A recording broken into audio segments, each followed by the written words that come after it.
But I'm like, I mean, this it's just a terrible way to think, because every time it's gone up, the baseline has been higher.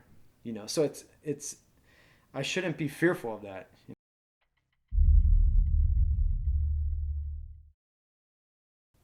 How would you kind of find your YouTube voice? Like you went through different things too. Yes, I went through a lot of change. I didn't really know what to do, what I wanted to do. There was many times where I had an idea of what I wanted to do. There was times where I felt inspiration to do something very health related, because a lot of people I knew and family were suffering from like diseases or things that I felt were curable or preventable with the proper lifestyle. And I've always been big on eating very natural and healthy, and getting plenty of exercise and things like that. But I observe other people and how they live, and the consequences of that all the time. And so I really wanted to motivate people to take care of themselves, And so I kind of started. I had that idea, but what I would do is like research what's already existing, what people are doing already out there, and so I looked at a lot, and I saw how there's a lot of experts out there with some really great stuff, and I'm like, I just felt like I don't have a chance. I don't have any credentials, I just have my experience, and I just didn't feel like it would be received anyways, you know. A lot of people said, "Oh, you should do fitness videos or things like that." I compare my physique to fitness models. I'm like, I'm not even there. There's no way, I'm not going to try that. I never did. I never really had the time to dedicate a lot to fitness and stuff like that, like I would need to in order to get to that kind of a level. So I tried different things, and there was a point where I started a website or blog called No Gringos Allowed when I was down in Mexico. So I was having these phenomenal experiences and some negative experiences, being threatened by locals, because I was an American, and so that was where the idea. I was looking for a website, a catchy name, and I couldn't really find all the ideas I had. They were already taken, and I don't know where No Gringos No Gringos Allowed came from exactly, but somehow it spawned from my brain, and I looked it up, and it's available. And so I went ahead and purchased that domain, and I started doing blogs, and they were very detailed blogs. My writing was very, very detailed and long, and hardly anyone would read it. Some people did, and they really liked the writing and said I was a good writer.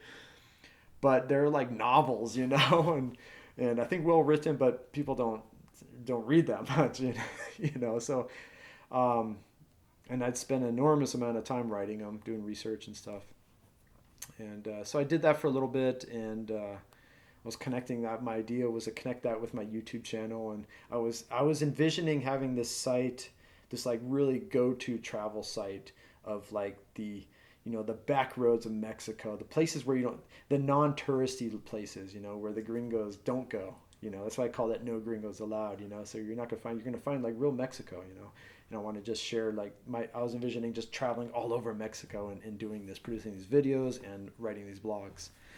I had a bit of resistance with my family, they didn't want me traveling and stuff. And then I had an unfortunate illness where I got an infection from a Mexican gym, put me in the hospital for a week, and took a toll on my body. So things kind of changed after that. And yeah, so after that, I don't know, I kind of had this envision of No Gringos Allowed, but I never really went any further with it. Did it pick up after your like? Because you have a link on your YouTube, so are your subscribers going I down? don't know. I Okay. haven't checked. Oh. I don't know. Oh, I don't think much, because I know I've had a couple comments, so I'm sure there's been some. Yeah, oh, there's a few videos, but not the recent ones, not the ones that have gone viral. There's no link there. how are you looking to like leverage this whole thing? Because like you're Uh, saying, you're like, the iron's hot. You gotta like. right, yeah. Well, I don't want to get away with or get distracted and away from making the videos. First, and I've thought about this, I do this and that. I remember when I got super excited when it spiked and then it went down, and that feeling. And right now I'm emotionally prepared for it to go down. It did go after it went down this last time. I started to feel like, oh, maybe this isn't going to work out. But I'm like, I mean, this it's just a terrible way to think, because every time it's gone up, the baseline has been higher. So it's I shouldn't be fearful of that. I get the fear is understandable though, because I have lived my entire adult life really just struggling paycheck to paycheck, and just frustration and often misery and depression, just working and just basically being a slave. I mean, essentially that's what a job is slavery. I mean, a slave would serve the master in exchange for a place to live and food, just to survive. And that's really what a job does. It gives you the money for you to purchase what you need to survive in society. I mean, so there's not much of a difference, and more often than not, a person is doing something they don't want to do, for money. So I've always compared job and modern work to slavery. Um, and so it could be taken as pessimistic or not, but I think that's kind of a realistic view of it. So, but I am emotionally prepared. So what I want to just be in a position where I don't at least have some savings, so I have some time. Because one of the biggest dangers is to have a job, be living paycheck to paycheck, lose that job, lose that source of income all of a sudden, be cut off. Then what? That's a scary position to be in, and so I don't want to be there. But what was the question? I feel like I always. How are you going to leverage this? How am I going to leverage to move forward? To move forward. So I don't want to get too distracted though. I want to focus on the videos, and just doing the videos good and well, and the system that. But I want to. I would like to go further and more in depth with, maybe have a blog associated with it, where, because a lot of people come with questions, specific questions, that aren't obvious in the videos or movies.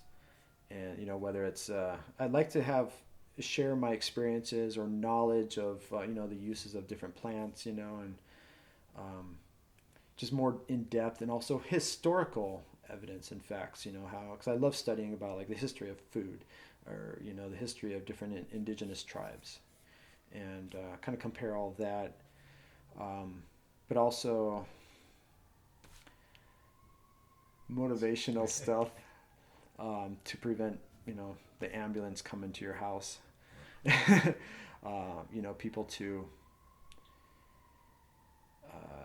be responsible with their health, not take it for granted, not take life for granted, their time. The life we have here on Earth is, it's really precious, and the amount of time is so limited. If you look at how our time is spent, a great deal is spent at a job, another great deal is sleeping, which you can't really get around, I guess. I tried so many times, so many ways.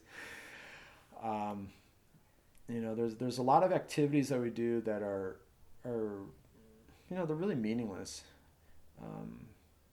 I like to mock. I often mock modern life.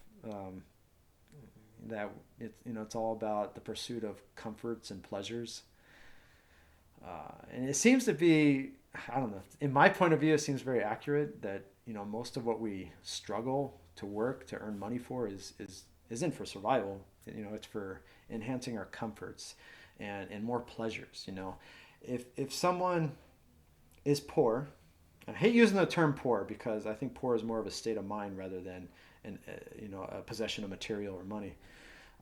But people that have less material things, that maybe someone lives in a very rural part of Mexico, for example, in a stick hut house with a dirt floor.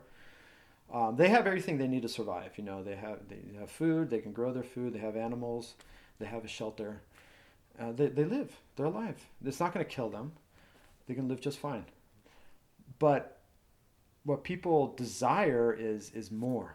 We desire more comfortable living conditions, more fun. And if you give someone money, if you give that person that lives in that rural place a bunch of money, you give them $10,000, people will react differently with that. Some may go out and just have fun. You know, I'm gonna have a trip now. I'm gonna go buy a new car. And they'll park their new car in front of that little shack or hut. You know, um, it's not a necessity, but somehow it's become a necessity. I've got to get cable TV now. You know, you start spending more on food. No, not this cheap food. I'm gonna, get more higher quality and go out to eat more. You end up doing a lot of luxury things that somehow you feel are needs. Oh, you need my time. Need time with my friends at the bar. Sports bar. Have to go see my favorite team. There's just all these things that all of a sudden become needs. And I need a vacation. I need to go to Cancun. At least once a year. I find the vacations, first of all, going anywhere. The best vacation is just to find a quiet place near home and just go lay down, disconnect. That's the best way for the results of a vacation. And all those things they're good in a certain sense, but at a certain point they become necessities. Is when our lives become so stressful that you need that time at the spa, you need that time at the gym, you need that time to have of entertainment or whatever, else you just kind of feel you go crazy.